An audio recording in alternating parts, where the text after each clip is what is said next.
Not yet, Not yet. but getting colder. So Very nice, very nice. Dror, by you? Had crazy hail today, but other Yeah. than that, no Uh, snow. it's getting colder and colder. Can't wait to go skiing. My backyard In Israel? in Israel. Yeah. I see a lot of people coming in now to the room. That's great. So we have a lot of attendees here. We'll give them another minute and we'll get started. sounds good.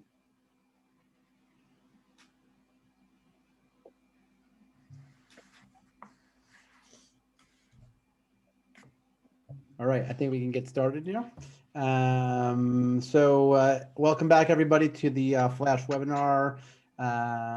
This is our third segment already, and super excited to have today, two internal guests by us, which is a unique opportunity to a little bit, bring the knowledge that we're creating here at Centraleyes to the mass public. The topic today is the SolarWinds attack and trying to understand, first of all, what happened there, but then also how we could use the information there to better protect ourselves. So maybe I'll just do a quick introduction of the two guests that we have here, and then we'll get started. So we have with us our CTO, Yehuda Raz. Yehuda is a former 8200 intelligence leader, spent 16 years in the military, fulfilled a lot of very impressive projects, and we've been very fortunate to have him with us for the last few years building our core technology. Also with us today is Dror Kernan, who is our lead researcher, also an 8200 alumni, spent a whole bunch of years there, and more recently joined us. So we are blessed and happy to have these two global world experts on cybersecurity, bringing a lot of their expertise and knowledge to the defensive world of cyber. Maybe just getting started, we'll talk a little bit about the research, Dror and Yehuda and the team did by us. We used a whole bunch of different sources, from both, Microsoft and FireEye and CrowdStrike and SolarWinds themselves, putting out different reports. We saw quite a bit of information kind of build up over time. We spent actually the last 60 days with our research lab, both learning these different reports, but also trying to understand a little bit more in depth, what are the tools used there, how could we learn from those practices of what was done there, really a game-changing kind of attack this time, and how we can apply it forward. Maybe Yehuda, I'll start with you, just talking about a little bit, what really happened there. This obviously was a new type of attack. We have other attacks, we can reference to afterwards, but really, I think there's the before and after the SolarWinds attack because of the complexity of it. But maybe let's start just with the basic of what went on there, and then we'll get a little bit more into it. Exactly. So thanks, Yair. First of all, great to be here. So SolarWinds is developing several IT solutions products for IT security and operational management. Their products are being used, in the U.S. agencies such as the U.S. Treasury, Department of Homeland Security, Department of Energy, leading companies like Microsoft, and many, many others. The attackers successfully planted a backdoor in the SolarWinds Orion software in a sophisticated and complex scenario deep inside the software development process without being detected. This backdoor, which also referred as the Sunburst malware, installed at the client from their side from an official version update from the Orion product, digitally signed by the SolarWinds. So it looked like a legitimate updates for the organization. So as a result, the attack may have impact as many as 18,000 SolarWinds customers that installed this compromised version, including many US government agencies. This supply chain attack is likely a nation-based effort as we see it, because of its complexity and the level of effort that was needed to create it. Yeah, that's on a nutshell. Yeah, really. So first of all, a lot to take in from that opening line, but really good overview there. And you just, the amount of people and companies that were affected by it. And there's obviously a ripple effect that's going on there. It's not just those companies directly, it's beyond that. We'll talk about that shortly. But also the attack on the dev environment is quite unique here.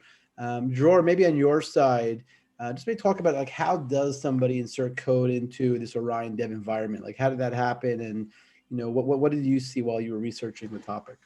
Yeah, so in the end of the day, the attack, it really revolves around the attacker's ability to make their way in within the development environment of the Orion product. And in the end, the idea is eventually just inserting their malware code within the Orion source code that's being built within the infrastructure of SolarWinds. So this entire basically cyber operation can be broken down into four major stages. The first one being the break-in, which we really can't know for sure how it happened yet, but the leading theory right now is a GitHub credential leak that we saw happen around 2018 and 2019. There are other theories about like a third-party software that had a weakness within it, or maybe even a Microsoft weakness within it, but those are still pretty baseless, so we're not going to talk about them. Eventually, it seems like the GitHub credential leak, even if it wasn't the actual way the attackers made their way inside, it could have just as easily been the thing that got them inside as the initial entrance point. Afterwards, we have the reconnaissance stage, which, man, that word is going to kill me. Reconnaissance stage, which after the attackers have landed within the infrastructure, they got to understand where they are.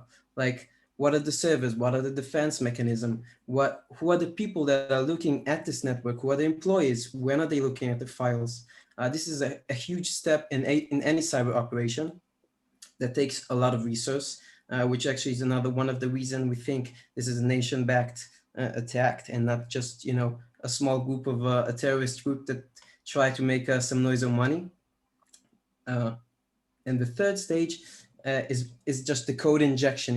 You have the software that's being built within the infrastructure. Eventually, like there's a build server which takes the source code and turns it into a binary file. This entire process is being injected with malware code by the attackers or within the network. And the final fifth stage is the continuation of the product, of the production environment, getting it signed, getting it released to the customers and installed, and eventually, infecting everybody, about 18,000 customers right now. Yeah. So that's first of all, clearly a very methodical attack there. They must have, we saw that they spent over a year and a half or so in different stages here. We'll talk about that shortly as well. But it's pretty amazing they were able to insert their code into the dev environment. Maybe a better question there is like, how does that go unnoticed, right? Like how do they get in, insert the code there, and then and on the SolarWinds side, and in general, right, in the environment, what was done there to kind of be evasive and avoid being detected there? Maybe you could talk a little bit about what you found there. So it's definitely not a simple task. Companies are aware of attacks happening. They're constantly putting new technologies to protect their networks and building their networks in a way that it's difficult. But these attackers were very clever. Basically, what they did was they used a malware that was running on the build server within the SolarWinds network, on the build server of the Orion platform itself. And what that malware did is it basically just monitored and listened to when the build server is running a compilation of the source code into binary. And the moment this site happened, it just replaced the files with files that had the malware backdoor within them and build the compiled version, which of course, any programmer can tell you, you can't look at a binary version of a code and be able to see a malware within it. It's just a bunch of ones and zeros. And afterwards, it put the original source code back into the folder and hidden away the malware code. And the production line continues normally. Nobody knows that anything has changed. It goes on to being signed and released.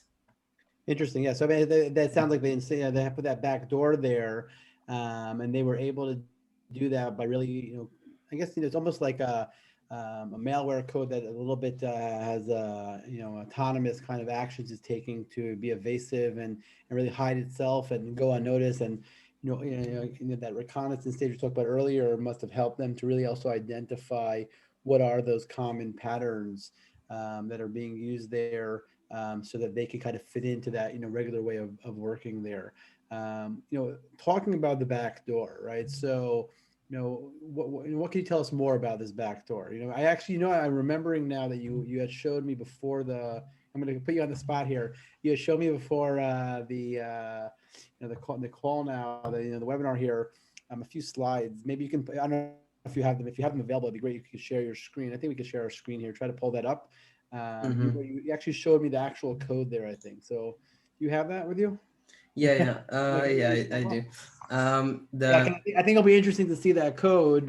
Just that's part of I'll open up in a second. I just also want to say, you said what's a backdoor. So in the end of the day, a backdoor is kind of what the name implies. It's a way to enter a place that shouldn't exist, that somebody installed at some point. So at the end of the day, when we're talking about the Orion platform, when we're saying someone put a backdoor within the platform, somebody inserted code that allowed an unauthorized user access to whoever is running that platform. In our case, those are the customers of the Orion software. We can actually see the code right here. I'm gonna open the slide. As you open, I'm just gonna mention, I didn't mention earlier on, if there are any questions that you want to ask, we'll be answering some Q&A at the end. So feel free to throw that into the box in the bottom of the Q&A. And we'll have, the team will be happy to answer some of those questions as we get to the end. Yeah. Go ahead, Dror. So right here, we're actually seeing, just a part of the source code from the Orion platform. And within it, we see a new code that was not originally part of it. This is the actual place where the backdoor is initialized, where its code starts running. You can see it's basically starting a new thread in the background, so no one can notice it. And it's starting something called Orion Improvement Business Layer .initialize. It's a very generic name. It's supposed to be hidden. Like when you see it, you don't suspect that this is something that shouldn't be here. This is not a tactic the attackers took to hide their code within the platform. Even the source code itself that they wrote to create a backdoor is written in the same style with the same type of names and conventions that the original programmer used within SolarWinds. And this is how it looks, yeah. Yeah, and there was also, you showed me another slide. If you have that there, pull it up also maybe. It's the same presentation actually. So so you can pull it up about, just how the attackers kind of work, what that process looked like. And then you showed me that flow chart, if you can pull it up. Yeah, hold on. Let's see, it's switching up. All right. Yep, there we go. You guys see, there you go. So yeah, and what makes this backdoor, like, beyond just another regular backdoor, because you have a bunch of those, it's a very common tactic of attack, is the attackers took extreme measures to make sure it's gonna stay hidden and not leave anything, we call it in Hebrew sritot. It's any scratches, scratches in the not leave any hint behind that they were there. So before this backdoor does anything, which, by the way, what it does is trying to create HTTP contact to some control server on the internet. It's gonna go through all of these if statements and a few others, but this is the prominent ones, to make sure that nothing's gonna interrupt its smooth running and it's not gonna get detected. So you want to go through each one of them? Just run through it quickly. It's very interesting. Okay. This thing really shows kind of the methodical approach that was used here. Go ahead.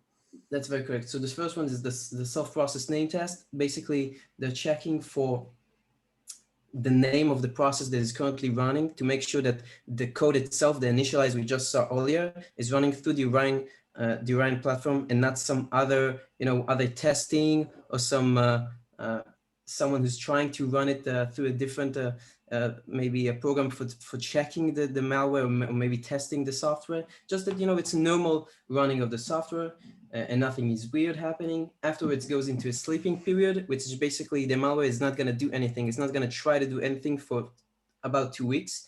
Which is very interesting because they're obviously trying to avoid, any behavior detection that shows something changed. Yeah, because if you're gonna install a new version of a product and then a minute afterwards you get unusual traffic in your network, you're gonna tie the two together. So this really disconnects themselves from the version update itself. Afterwards, they check for a domain name. They want to see they're part of a managed domain. They want to see they're not part of some lab or some test network or some nothing that's isn't a real environment that they want to attack. That's about it.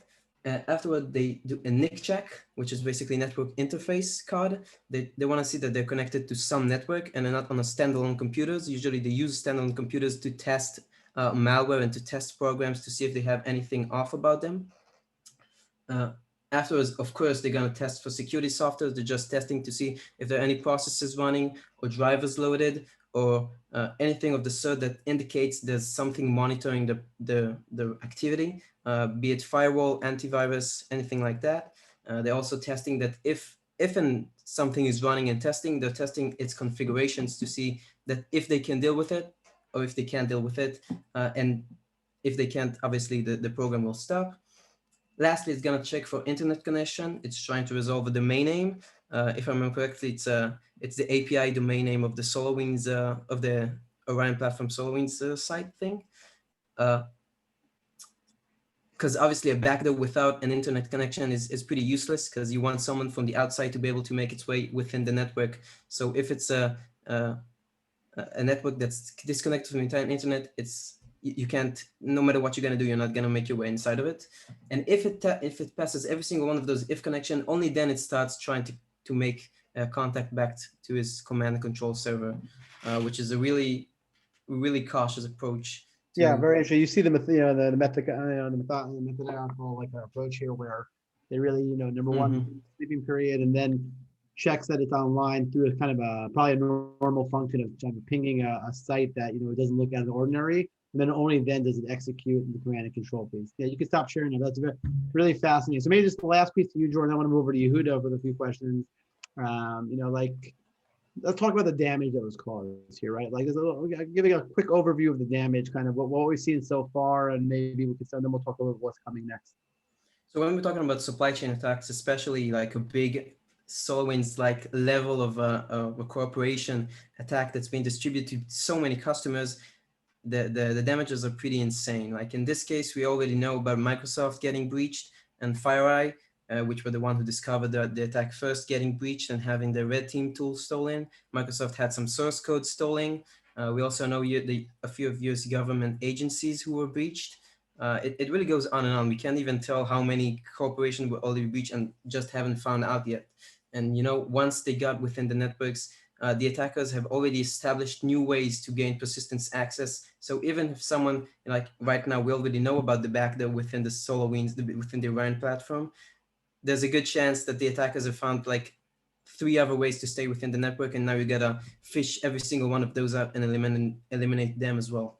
Yeah, so it sounds like a revolving kind of ongoing problem that we've just seen the beginning of, and also the amount of time I think that we've seen that pass since this attack really took place, and when it started to when it was exposed, would also indicate that attackers had a lot of time to kind of revolve around those networks and leave other backdoors, like you mentioned. Yehuda, maybe over to you about this is all great, and I think we've heard a lot about the attacks. I think we learned some new things today. Very interesting, but practically, you've served as a CISO and CTO in different roles of information security, and really looking, obviously in your role in the military, without getting into details, but obviously dealt with different, areas like this. What is practical advice that we could do here? What could have stopped all this? What definitely forward. What could organizations do to better protect themselves? Wait, I don't hear you. You might be on mute. Nope. Let's see if we get you back there. How about now? Yeah, perfect. Go for it. Nothing like technology. I love it. Thank you. So I heard you clearly. So that's an important point that you are pointing out for this supply chain attack. And we see a lot of organizations that challenging to manage and handle their vendors and supply chain. And I think that especially for a software vendor, it's very important for you as a CISO in an organization or any organization to be on top of your vendor management program. And you should ask yourself several questions regarding how many vendors do you have? How do you manage their cyber risk, the cyber risk that they introduce to your network if they want to be breached? Do you check your vendors against the industry standards? There are many. For software vendors, you should also audit their vendors SDLC, the software development lifecycle, and all the points that we touched through the Dror's research. And I think that in parallel to all that, which is the basic and very important, you also should examine an external scans program for your vendors, like scan their perimeter, check open vulnerabilities. Do you have a real-time updates regarding data breaches that those vendors will have or be part of, because that can expose your data as well. Do you check for sensitive data that become publicly accessible from those vendors? And I think that you also make sure that always to validate certifications for any software updates that you have in your environment and in your organization. And all that's very important. And this is very practical ways to manage and deal with this challenge with all the vendors. But you also should have like a scenario of in a rainy day like we have right now in Israel, but a cyber rainy day when this vendor will be breached. And do you monitor your network and suspicious activities with IDS and IPS, anomalies detections? Do you have permission management, segmentation network, monitoring access?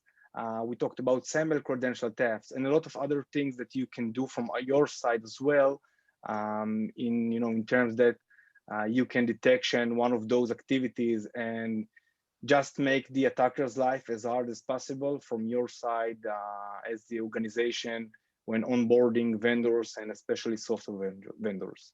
Yeah, so maybe I just summarize what you said. If we take a step back, first of all, it's not just about SolarWinds attack, because that's just one example. Obviously, the practices you mentioned and there's new best practices there which people should be up to date on around the SDLC and just the software development lifecycle, supply chain as a whole, and how that affects your supply chain, but also your core business.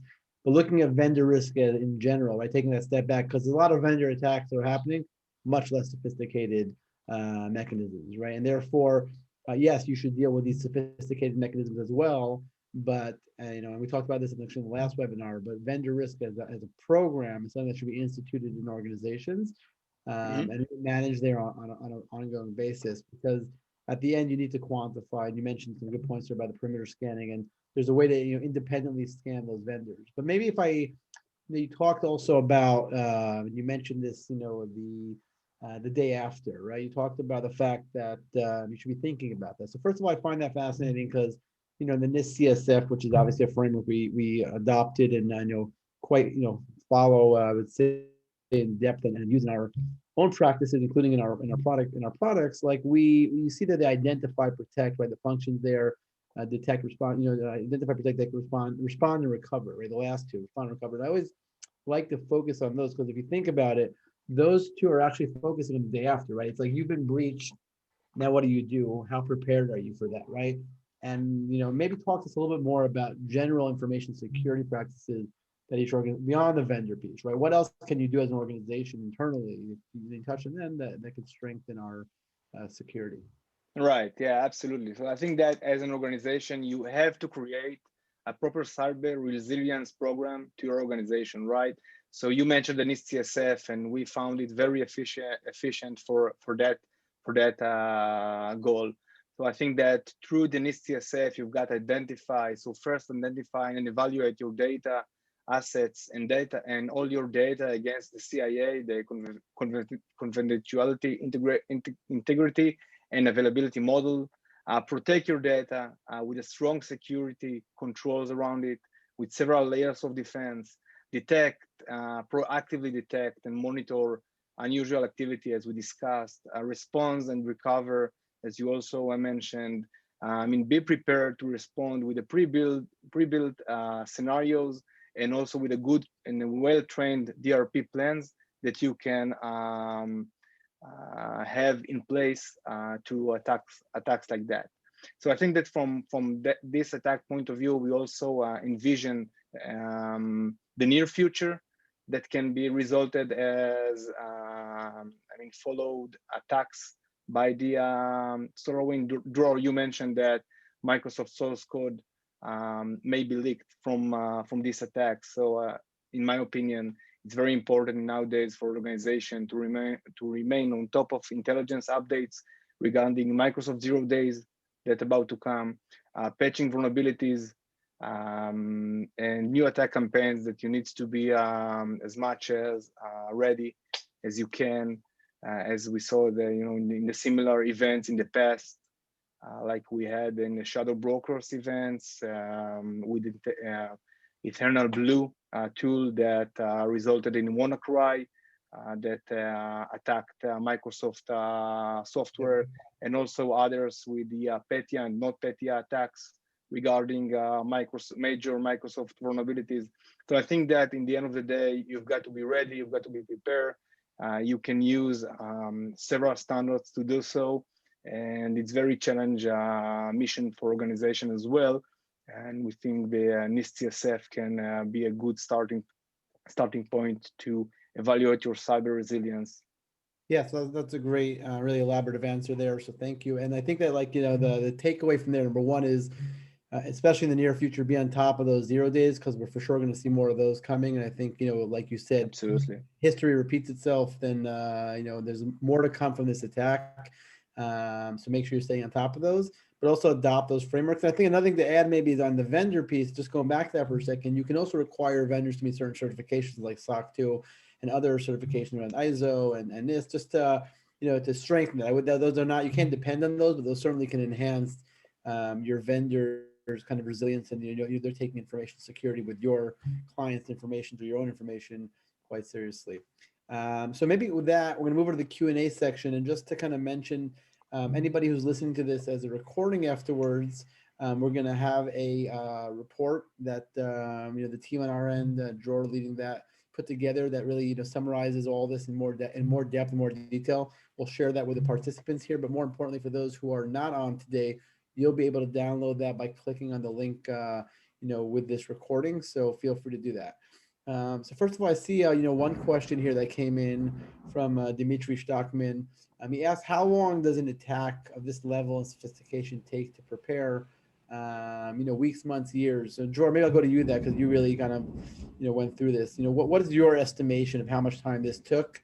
And we saw a report yesterday talking about over 1,000 possible developers that took part in this single attack. But from a time perspective, what do you see there? Yep, sure. Good, great. Well, from my experience, which I won't obviously go into too detail about how I got it, but attack of this magnitude, just developing the malware could take about, we're talking in the months range, like between a few months and maybe scratching the year, which is because you got to study the source code you're going to attack, which is, it's a giant machine that works, and you got to know where you insert yourself without being detected. You got to think it through and understand, like, where can the code, have faults within it, what could go wrong, how could the client use this code and find you, and what you got to hide from. It's a very complex and back and forth kind of a process. You got to try. You're doing a lot of testing. You're doing testing within your network, within the victim's network, which we know that the attackers have been doing within the SolarWinds infrastructure for a few months. We saw them first being active within the network in about 2019, and the attack was only released in June 2020. So they had like about half a year just testing the tool and making sure everything works the way they were expecting. And this is not even calculating the whole process before developing the malware itself, which is, figuring out how do you want to construct this attack, like deciding to attack SolarWinds and not some other big corporation is a whole process within itself.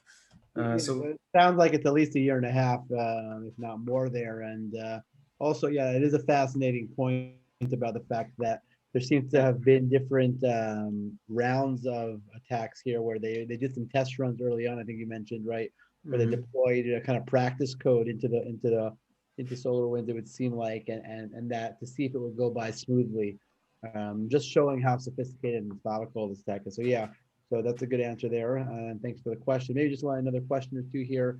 Maybe Yehuda, to you, this is a good one. Is email considered a good method of sharing information today?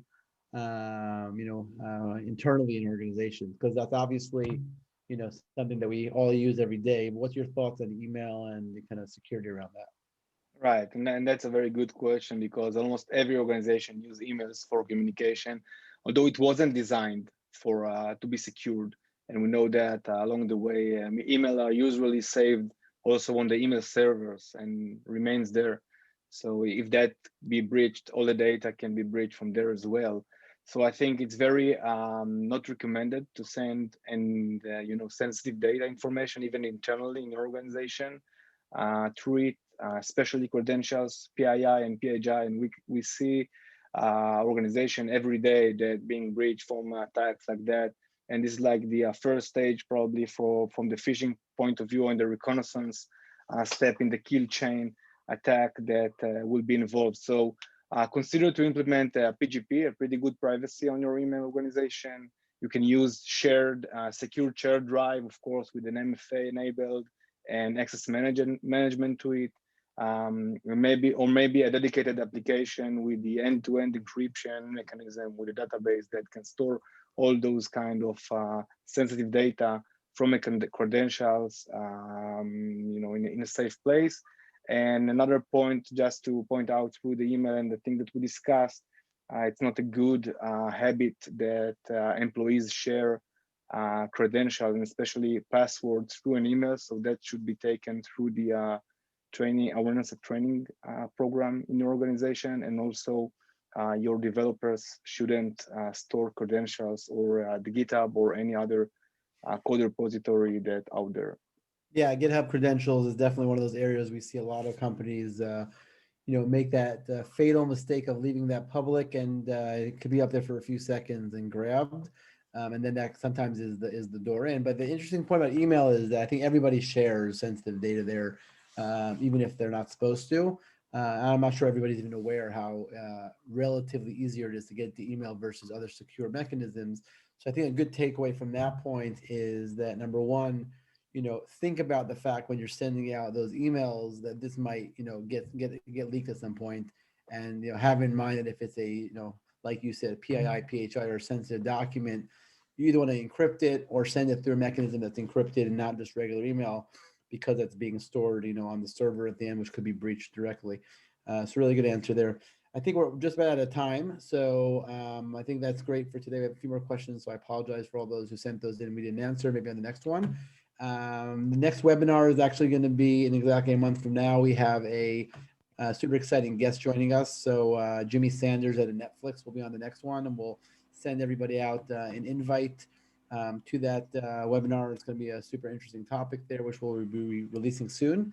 I'll take this opportunity to thank both Yehuda and Dror today for attending and the months of work that went into this research project. We'll be sharing, like I said, that report shortly with all the attendees. And I want to thank all of our viewers today for taking part, joining us, and we look forward to seeing you soon. Take care.